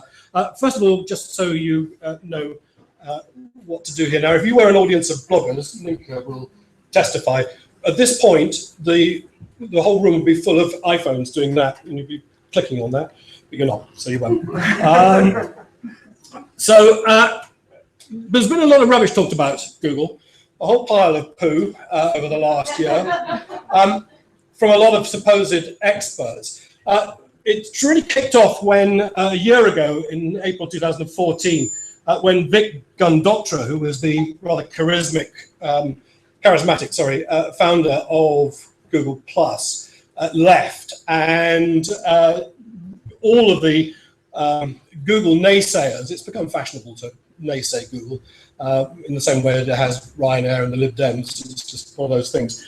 Jumped on the bandwagon and said, oh, well, Google is absolutely, totally, completely dead, or Google Plus is. G Plus is not dead. The idea, the spectre of the Grim Reaper is just not there. Google have never said they're going to close down Google Plus. What they did do, and by the way, that's not the Grim Reaper, it's actually a water shadow on the wall.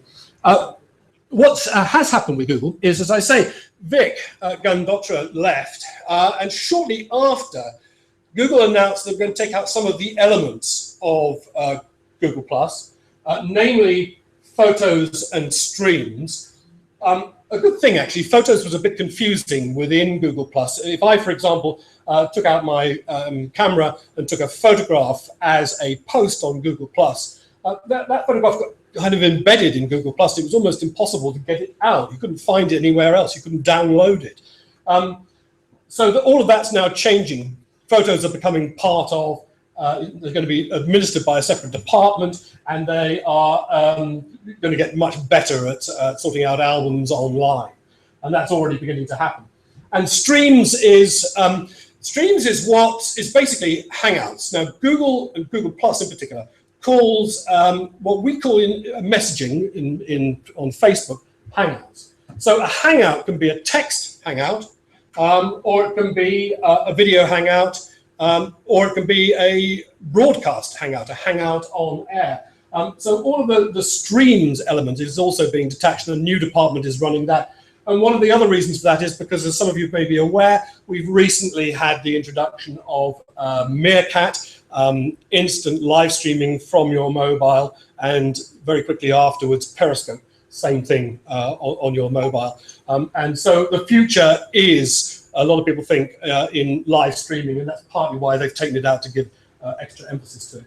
There's another thing called ripples, which is very nice, which allowed you to be able to see where your posts were going. You could track them through the circles and see who was spreading them. So some people are disappointed to see ripples going, but it's just a tool. It's not that important. And auto hashtags also disappeared recently because actually that's a good thing. Auto hashtags was Google's attempt to look at your post, decide what was a keyword, and put it up as a hashtag. And invariably it got it wrong, so you spent all your time changing it manually anyway. So thank goodness for that. Interestingly, though, something's been added. G+ polls, Google+ polls has been added. That was in October, so we're talking about well after when Vic went and when all this started. And this looks like, here's one of my streams. A poll post is exactly like Facebook do the same thing.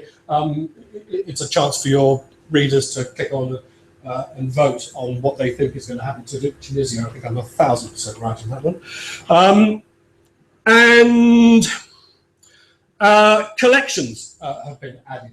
Now, collections was added just recently in May, and collections is really significant, I think, because if you look at it, here's my profile page. You can see I've ringed where collections is on the top there. If you click on collections, what you get is this. The top two are my, sorry, the theme kind of overwraps it. The collection that you've created, I've only got one called Travel Stuff. But these are people who are in my circles, and they got them. And if we click, for example, on Natalie's there, Travel Turkey, from your armchair, then it would look like this. So you'd scroll down. Does that look familiar to anybody? It's just what Luca's been talking. It's Pinterest. So does this sound like a network that's scheduled for closure? I would argue not. Part of the reason why people have been very anxious about Google Plus is the stats, and the truth is the stats are not great. Not entirely bad, but they're not great either. This is social networks used in 2014 by US citizens aged 13 to 64, so the sentient beings in America. And you can see there, Facebook's the big daddy, but afterwards, Twitter and Google Plus come in, Google Plus at 37%, Twitter at 39%. So think of, in terms of user levels, Google as being roughly the same as Twitter, although I'll come to that again soon in a minute. This is what's going to happen. This is the youngsters. This is Generation Z, aged 13 to 17, again in the States. This is more recent. This is this year. And in this case, you can see immediately that Instagram and Snapchat have leapfrogged over. But again, Google Plus and Twitter are roughly on the same sort of level at 33%. Sorry, and I don't know what happened to you guys. Maybe they didn't ask, let's put it that way. I think this is a really interesting stat. 20% of UK teens aged 11 to 17, again, that Generation Z, use Google Plus weekly, which I think is quite surprising. One in 5. But on the other hand, this guy, you won't be able to read this, Edward Morbius, he started a post. He's a Google fanboy. This is a post on Google Plus, and he was looking at the figures. Essentially, he was kind of drilling down, and what he said, again, you can't see it up there, but he said there are about 2.2 billion G+ profiles. Now, there are, but the reason for that is because Google Plus is the kind of the thing that permeates between all of the Google products. So if you use Google Analytics, for example, or Gmail, or Google AdWords, or Google Maps, or anything like that, the chances are, well, you have got a Google Plus profile. It's basic, there's nothing there. There's your name and your address, your email address, although nobody sees that.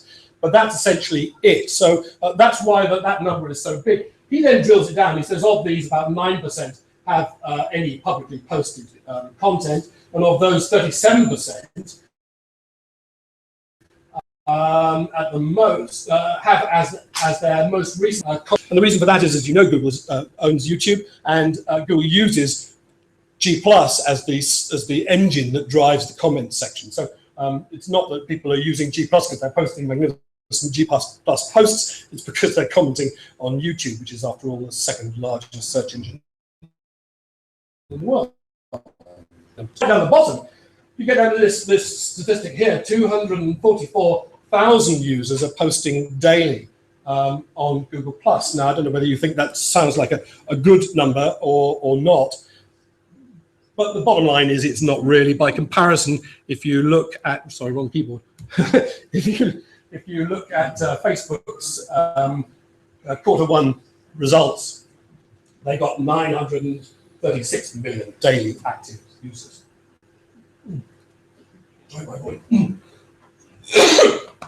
Do beg your pardon. Okay, so it's a mixed bag. More users than we might have thought, maybe, but not much activity, which could, of course, be an opportunity, rather like Lincoln was saying about Pinterest, that if you're one of those generators, it might be a chance to stand out. So, mixed bag on statistics. Why bother? Is it worth investing time and effort in Google+? Well, I think it is, some effort at least. Google, as I was saying earlier, the point about Google+ is that I mean, Google themselves don't view it as a social media platform like Facebook or Twitter. They've never thought of it as being in competition. They'd love it if it was competing, but that's not the way they've ever viewed it. It's the cement between all the other bricks, all their other products. So the fact is that in one form or another, maybe not change the name, but one form or another, Google+ will stay. So if you're going to invest any time and effort into it, I don't think it's going to be wasted. You're not going to suddenly find that it disappears. +1s. Google is still the big daddy of search, and it takes +1s very seriously. Now, why is that important? +1s are the same as Facebook likes, or on Twitter, as Andy was saying. You know, when you click the little fave button, the little star, it's just a way of giving it a little bit of a boost. And in the case of Twitter, saying I did read it, and I do the same on Google+, and I don't have an answer. You know, just go, oh, hit the +1. But Google reads these and takes it as signals. Remember that everything that Google does is about big data. It's about following the way that we work. So there's a guy called Eric Enger. He's well known in the States as an SEO expert, and this is something he said just recently about Google+. Google+ provides a powerful impact on personalized search results. Now remember, Google is all about personalized search results. When you go online, Google is telling you what it is that it knows of you and thinks that you want to know. It'll bend the search results, manipulate the search results to give you good stuff. In short, if someone follows you or follows someone who shares or reshares or +1s your content, then that content will show up significantly higher in the search results than it otherwise normally would. And I've seen him demonstrating this, where he can switch on the difference on and off and show you a jump of 12 places on the first results pages of Google. So in other words, what was formerly down on page 2 at the top would now be up at the top of page 1. So +1s are very valuable. Higher quality engagement, as many people will know on Facebook and certainly on Twitter, you know, it's the land of the trolls. And on Google Plus, not so much. Google Plus tends to be where the grown-ups hang out. It's where, you know, NASA and ESA and a lot of the colleges and so on hang out. Generally, I mean, I'm not going to push this because it's more anecdotal than and opinionated than backed up with statistics. But it's a better experience from that point of view. And it's better than Facebook and the others, just in the way that you use it. I think it looks a lot prettier than Facebook. It handles pictures better than Facebook. It does most things better than Facebook. You can format posts in Google Plus. You can, you know, put a post in. You can put bold text in. You can put italics in. And one of the things I really like about it is that when you're writing a post in Facebook or in Google Plus, or a comment, let's say, on YouTube, or a comment on anybody else's post in Google Plus. I mean, the thing I'm always doing on Facebook is I write away and then hit the carriage return because I want to start a new paragraph because I've got a lot to say. I'm gobby like that, and immediately I posted it. I hate it. There is a way around it. I think it's control. Isn't it control thing? But I think, you know, life's too short. But if you do that on Google Plus, it gives you the paragraph, and then you only actually post it when you hit the button that says post it. So I think it's a better experience. If you do go with Google, if you haven't gone with Google already, and as I say, you undoubtedly already have a Google profile, then at the very least, you should update that profile with just a little bit more information. Because if anybody else sees your content, somebody shares your content on Google Plus, or your video or whatever it might be, what happens is that little the link, your ID, your profile, at the moment it'll just be a Google blank. I think what's in there at the moment. It's a head, I think, in a grey box. But if you put an image in, it doesn't have to be an image of you. It'll be an image of your cat.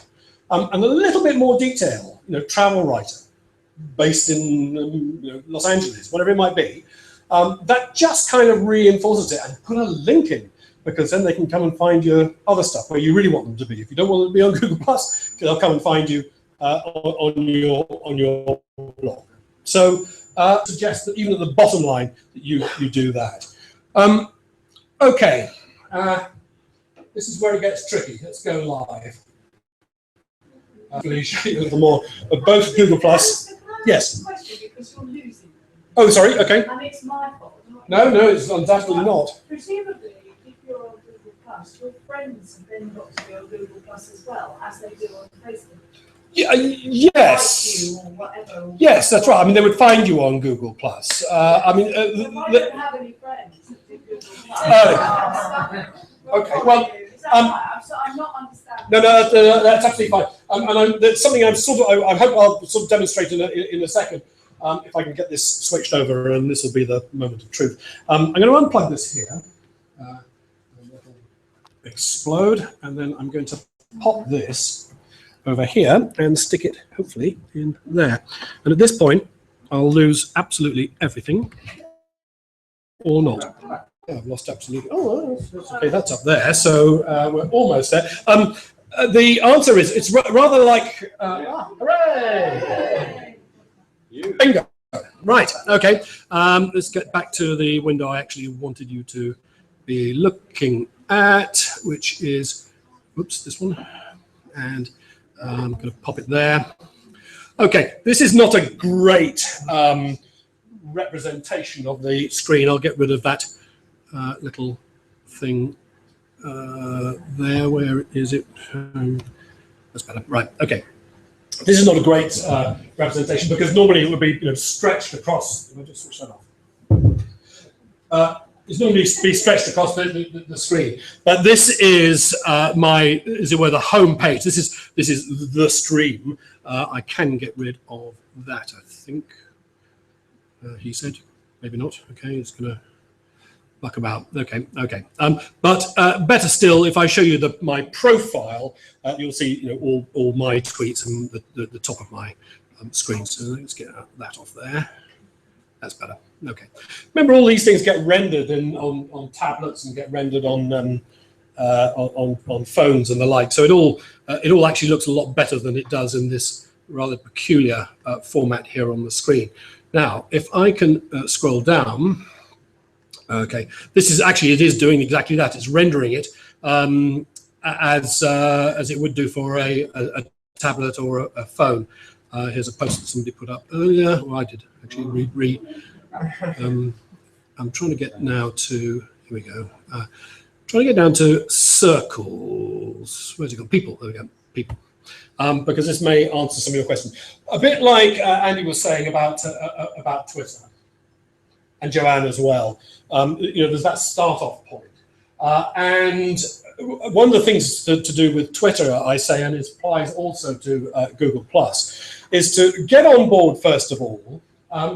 Find people that you know. Find me. Find Andy. Find anybody. Go to the guilds one. Go to the guilds one, and see who they're following, and have a look at their pages, and so add them into your circles. Now, the way that all this works, and again, it's going to be difficult to see if I can get all this on the screen properly, but the way that this works is that, let's go over,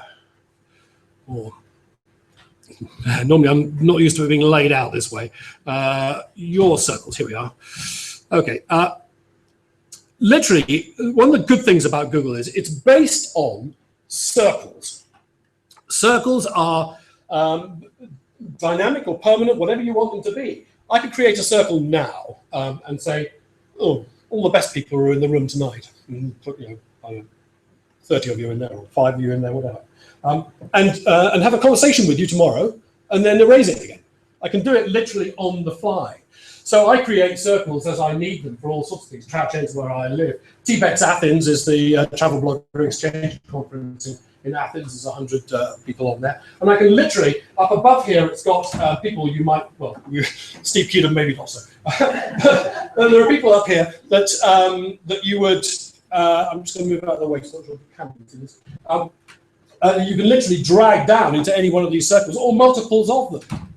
So what you would do is, the very first thing you'd do is actually start a circle, people I'm interested in for now, and just add people, drag them into it, and then your stream will fill up, just as it does with Twitter, with that content. And that's how you begin to build it, and then you start a relationship and so on. This screen is very small, so I'm not sure I'm going to push this too hard, because one of the other things I wanted to show you, we've seen collections. One of the other things that I wanted to show you was communities, which again is rather like Facebook. You can have communities of private communities, and you can have open communities. And there are a number. Let's just have a quick look and see if I can find it quickly. The BGTW community. There's the BGTW community, but there's not as opposed to the page. Yeah. There is a community. Let's put it in then. Communities. Okay, all communities recommended for you. Where's my communities? Well, I think if I scroll down, it'll come. Yeah, communities I moderate. Here's the BGTW one, and communities I've joined. There's a very good, for example, one on cruise bloggers, cruise ship bloggers, and this is a private community. So everything you post in here is ready for the it's for the guys here within this community. Is one of our previous sessions. Look, they've got light troubles there as well. So you can have communities as well. There's very little that it doesn't do that everybody else does. But, and here we come to the final bit of this, it also does these things called Hangouts. If I go here, you can see them. Hangout, right. And Hangouts, you can create a private Hangout, just you and a bunch of people, up to 10 people in a room. Or you can click on the Hangouts on Air button there, same thing, and it'll create a new Hangout, which you can actually start immediately, or you can schedule for later on. So that's what I did with, one thing I must, sorry, just to jump the rails a little bit.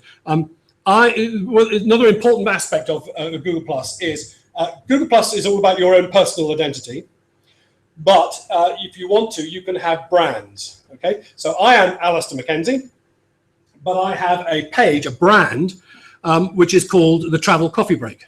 So if I go to the travel coffee break down here, oh, there we go, and put it up, this is my travel coffee break page, and it's pretty much identical in format to my own profile, and it's under this brand that I do all of my Hangouts. So in amongst all of this is the Hangout that we're doing this evening, which I think should be, oh, here we go. It won't be live yet. It gets saved onto YouTube and then becomes live after. I did stop and start it, so it may get slightly messed up. But what I wanted to show was what when you create a Hangout for later, what you do is you create an event that there's a Hangout in, and again, this is all slightly sort of truncated, but effectively what happens is you get a holding place, a video. This is going to be, it's already, because I stopped and started it, it's already got an image on it. Normally it would be a kind of blurred image, and if you clicked on that button, it would say, 20 hours till the start. But in here are all the details about what it is that we're doing. So if I go over this way a bit, if it will, no, it won't. In here, read many more lines, are the details of what this particular thing is going to be about. Tim Bird, as I say, was watching earlier on. I hadn't realised how noisy guild members are when they're nattering. Well, there you go. Okay, so that's what I did earlier. Now to come back, when you actually then fire it up, I started this one when we got here and when we started the whole thing, and you make it go live, then what you get is this thing that you saw earlier. There we go. This Hangout. Now at this point, I would just see if Ron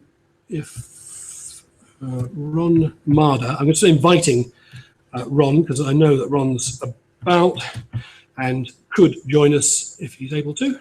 And I'll probably invite Melvin as well if he's around. Oh, sorry, doing this with one hand. Whoops. Melvin, Moshe, there we are, because I know he's around as well. I'm just going to invite them, and with any luck, they'll join us. Now, the point about a Google Hangout is that at the moment the camera's there. Normally we'd be doing this in front of our desktop computers or our laptop computers. I do these every week, every Wednesday at 2 o'clock in the afternoon. I do a Hangout on air with guests invited from travel companies and the like. And they're sitting in front of their desktops or their laptops or their tablets somewhere in, wherever it may be in outer Mongolia. Bizarrely, the more extreme the location, the better often the Wi-Fi works. And they would join me in what's called the film strip at the bottom, which is this little thing here. Now, because there's only me here at the moment, there are 2 people viewing. You can invite the guild. Oh yeah, okay. I will do that. Ron's joining us. Good. Here we are. I might just switch that on because it may feed back, but it may give you some audio on Ron. Okay. Ron's hang on, toolbox, good. Yes, I will use that actually. Right, where are you? Add names. PGTW. No, that one, yeah. Okay, if you can join as well, that would be great. That'll really confuse things. Okay, there's Ron. Hi, Ron. Excellent. Now, Ron, just say something. Hello, Bob. I like it when it works. Greetings from Las Vegas, Nevada. Hey. Ron is in Nevada. It won't work. I can turn this up a little bit, but it will feed back probably fairly quickly. Yeah, fairly quickly. But either way, and Ron did say that he would join us. Now, Ron is excellent at these. Ron runs a wiki, a responsible travel wiki called Planeter.com, and he has regular live hangouts on air with the great and the good from the responsible tourism industry, from parks. Anything I'm missing, Ron? Can you hear me? What? Yep.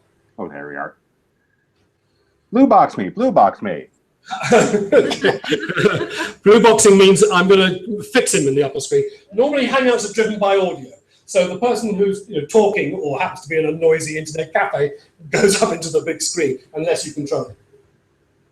And so if I'm talking right now, normally the audio would switch to me. Since Alistair, of course, is making a great deal more noise than I am, I'm the quiet one here. I'll be disappeared unless you do that little white box around the particular screen. So, well, great to see you folks, and I've been enjoying the past hour of this. This is a great introductory session. Good. It's good to have you. I'm very grateful for having somebody in here so we can actually demonstrate it. I could actually have up to 10 people, including myself, in the Hangout. Normally, I wouldn't go for, and I think Ron would probably agree with this, I wouldn't go for more than 5 or yeah, 5. Yeah. And the reason for that is because you don't want Hangouts to go on for too long, an hour tops, otherwise people lose their live, and half an hour is better. It means then everybody can get a chance to have their say in a Hangout if you've just got 5 people or so. The other great thing about Hangouts, Ron, you might be able to demonstrate this for me. If you've got any handy images or anything you can screen share. Okay, let's do a screen share. I'm just coming back from a conference in Flagstaff, Arizona, and let me show you. Hangouts aren't just for travel; it's for anybody. And here is the educational travel conference, where everyone received their very own Google Chromebook. If you can see that. No, you can't see that. I just froze.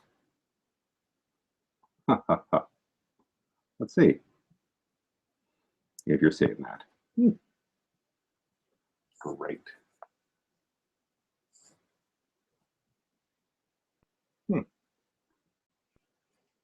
Silly sharing.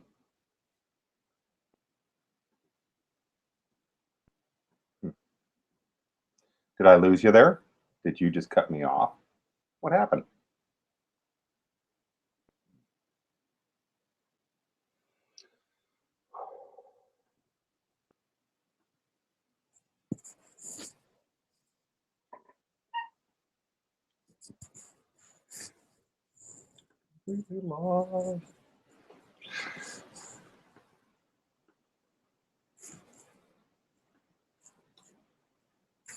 Nope. Hey there.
I can see.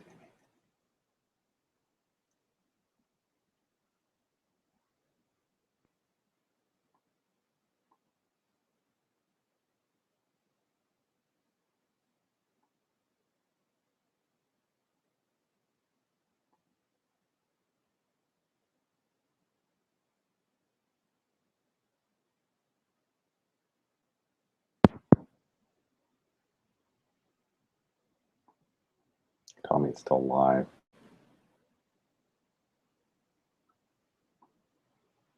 Hey, everybody. I've lost you.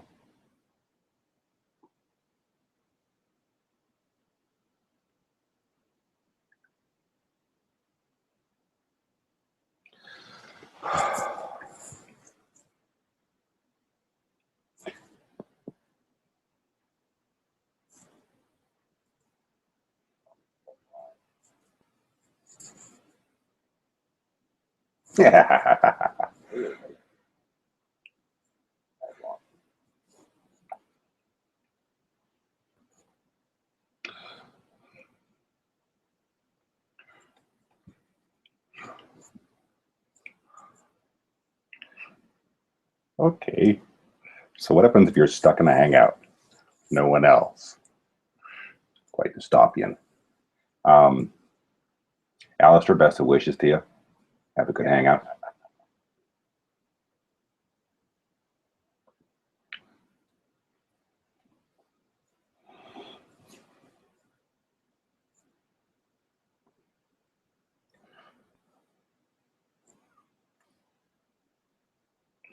Thank you, everyone.